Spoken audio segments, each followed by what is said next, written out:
Yung mga boss, OT tayo ngayon, OT. Pakita ko lang sa inyo yung ginagawa ko. Okay, ito yung ginagawa ko. Naglilinya ako nung wiring para dun sa ano niya, dun sa door handle light. Ayan mga wiring. Naka-auto wire na yan, pati dun sa kabila. All goods na rin yan, pati dun sa kanan. Pakita ko sa inyo. Dito sa right side, okay na yan. Naka-auto wire na din. Nakaabayan dito sa original wiring niya. Naka-cable tie. At syempre nakapasok din sa rubber. Nakalusot dito. At syempre nakaabayan dito. Tapos ito, may ano na rin yan. Nakalinya na rin yan. Nakaabay dun sa original wiring. Nakalusot dito sa rubber at papunta dito.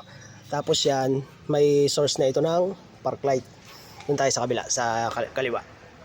Dito naman, ililinya ko pa yung isang set ng wiring ko at para itap ko na dito sa legroom light niya. Diyan ko na itatap yun. Okay, so ilulusot ko rin dito sa goma. Tapos, yun. Pakita ko ulit sa inyo mamaya yan. Kung ano yung pinagagagawa ko dito. Ayan o. Okay. Okay, tapos na yung ginagawa kong Honda Fit. Yung kaninang pinakita ko sa inyo na ano, na wiring, all goods na yun, pati doon sa kabila. So, ito yung kinabit ko sa kanya. Park light. Yan yun. Yung nasa door handle niya. Okay. So, mga orange din yan, pati dito sa legroom. Dito sa likod. Lahat yan, kasama sa park light. Ayan o. Okay. Check natin dun sa right side. Dito madilim. Maganda. Ayan na itsura niya mga boss. Okay.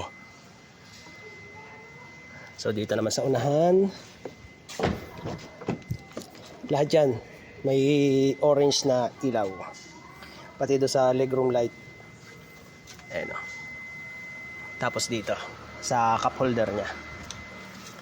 Okay. All goods. Sara natin. Doon tayo sa kabila. Check natin. Pag nagpatay ng park light. Ayan o. Yan kapag kapatay ang ilaw. Pero pag binuhay natin yung ilaw. Yun o. Lahat yan. Pati dito sa kabila. Pati dito sa loob. Oh, ganda. Okay. So yun.